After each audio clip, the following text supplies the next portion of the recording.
Greetings the name of Jesus Lord our saviour క్రీస్తునామమున శుభాభివందనములు.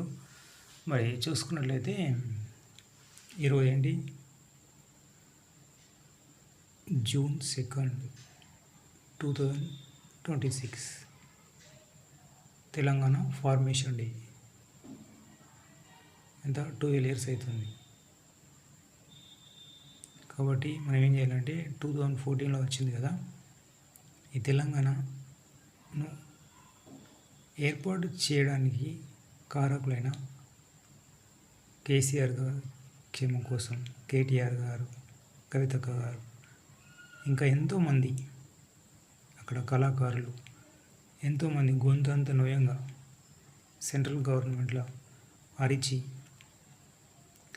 ఎన్ని రోజులు ఫైటింగ్ జరిగింది, యుద్ధాలు చాలా రోజులు. ఎందుకంటే ఉపవాసాలు ఉన్నారు. కల్వకుంట్ల చంద్రశేఖరరావు గారు నిమ్స్ హాస్పిటల్ వేసారు, అన్నం లేక నీళ్లు లేక అంత ప్రయాసపడ్డరు.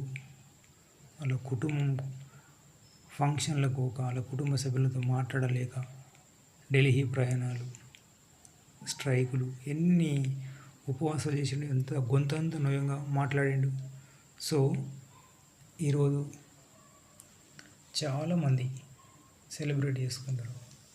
మన ఉద్యోగాలు మనకు, మన ప్రాజెక్టులు, నదులు అన్నీ డెవలప్మెంట్ అనేది కనిపిస్తుంది. సో మరి ఏం చేద్దాం, రాజుల కొరకు, అధికారుల కొరకు, ఉన్నతాధికారుల కోసం ప్రార్థన చేయాలని పరిశుద్ధ గ్రంథం చెప్తుంది. అపోస్తలుడైన పౌలు తిమోతి రాస్తూ మొదటి పత్రిక 2వ అధ్యాయం చూడండి, 2వ వచనం, రాజుల కొరకును అధికారుల కొరకును విజ్ఞాపనలను, ప్రార్థనలను, యాచనలను, కృతజ్ఞతలు చేయాలని హెచ్చరించున్నాను. ఇక్కడ హెచ్చరిక, కాషన్, చెప్పుడు కాదు, ప్రేమతో ఎప్పుడు కాదు. ఎట్లా చెప్తుంది దేవుడు ఇక్కడ అపోస్తలుడైన పౌలు ద్వారా? పరిశుద్ధాత్మ ఏమంటున్నాడు? హెచ్చరిక, కాషన్. రాజులు, అధికారులు, ఉన్నతాధికారులు. కాబట్టి కల్వకుంట్ల చంద్రశేఖరరావు గారు ఎంత స్ట్రెస్ ఉంటుంది, అన్నం లేక, నీళ్ళు లేక, ఉపవాసాలు, జాగారాలు, ఎన్నో రోజులు కష్టపడ్డాడు. అసలు ఆ కష్టం ఈ ఇండియాలో ఉన్న 28 రాష్ట్రాలలో ఏ రాష్ట్రంకు ఉండలేదు కావచ్చు. ప్రపంచంలో అందరూ ఎలా చేసారు? యుద్ధాలు, పోరాటాలు,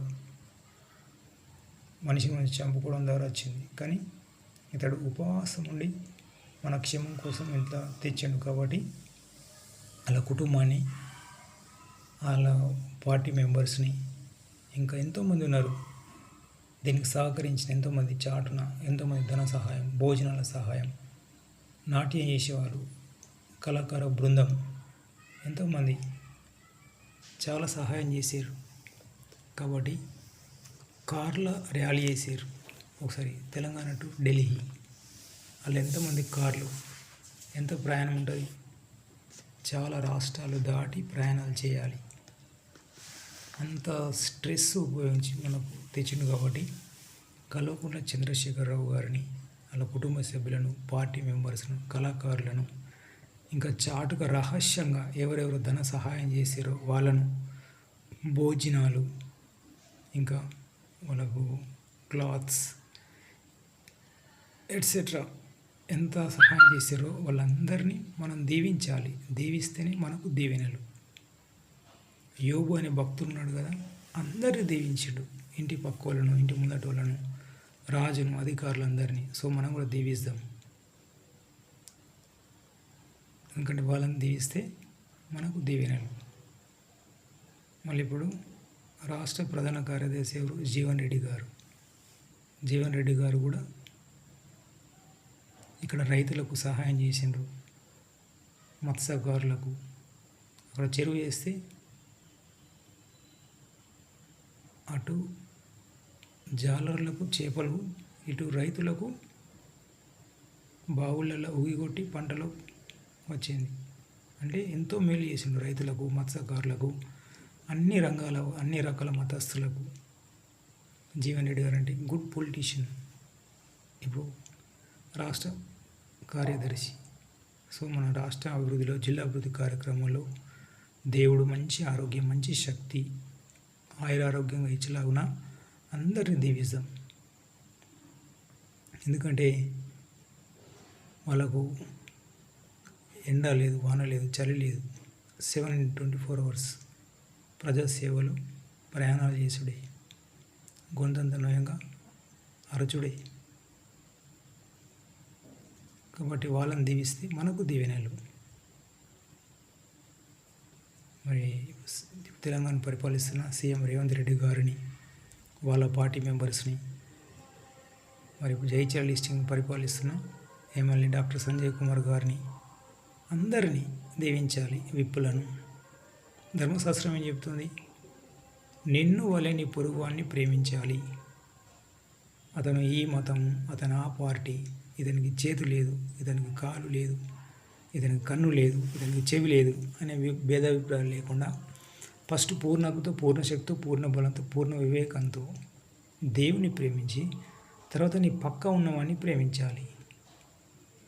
నీ పక్కన నీ సహోదరుని ప్రేమించకుంటే నువ్వు దేవుని ఎలా ప్రేమిస్తావు అంటాడు దేవుడు. సో నిన్ను వల్ల నీ పొరుగువాన్ని ప్రేమించాలి. మొదటి తెస్సలోనికీ పత్రిక 5:14. కాబట్టి మన తెలంగాణ రావడానికి కారకులైన కల్వకుంట్ల చంద్రశేఖరరావు గారి కుటుంబాన్ని అయితే 30 దింతలు, 60 దింతలు, 100 దింతలుగా దీవిస్తాం. వాళ్ళ పార్టీ మెంబర్స్, వాళ్ళ బాడీ గార్డ్స్, అక్కడ కళాకారులు వాళ్ళకు రహస్యంగా డబ్బులు సహాయం చేస్తారు. ఢిల్లీ అన్నప్పుడు ఎంతోమంది కార్ల ర్యాలీ, ఒక దాదాపు 3000 కిలోమీటర్లు కారు తీసుకెళ్ళాలంటే ఎంత ఖర్చు వస్తుంది? చాలా ఖర్చు వస్తుంది. వాళ్ళు ఎవరు ఎంత ఖర్చు చేసారు వాళ్ళందరినీ దీవిస్తాం. వాళ్ళని దీవిస్తే మనకు దీవెనలు. సో మన ఇక్కడ ఏంటంటే ధర్మశాస్త్రం ఏం చెబుతుంది? నిన్ను వలె నీ పొరుగువాన్ని ప్రేమించాలి. అపోస్తలుడైన పౌలు గలతీయులకు రాసిన పత్రిక 5:14 ధర్మశాస్త్రమంతయు నిన్ను వలె నీ పొరుగువాన్ని ప్రేమించడానికి ఒక్క మాటలో సంపూర్ణమైనది. ఒక్క మాటనే మోషే ఏం చేసిండు? ఒక్క మాటనే తిట్టిండు, మరి దూషించిండు, అంతే. కానాను చేరుకోలేకపోయాడు. మరి ఇక్కడ ఏమని చెప్తుంది పరిశుద్ధ గ్రంథం? ధర్మశాస్త్రం అంతే ఒక మాటలో ఉంది, నిన్ను వల్ల నీ పొరుగువాన్ని ప్రేమించు. సో నువ్వు బస్సు ప్రయాణం చేసినా, నువ్వు ఎటు వెళ్తున్నా కానీ అతను ఈ పార్టీ ఆ పార్టీ అని అనకూడదు. మనం దేవుణ్ణి ఎంతగా ప్రేమిస్తున్నామో, ఎంత భయభక్తులు ఉన్నామో ఆ విధంగా మన పక్కన్న వ్యక్తిని ప్రేమించాలి. Okay, God bless you. Have a nice day. ఫలించండి. Praise lord.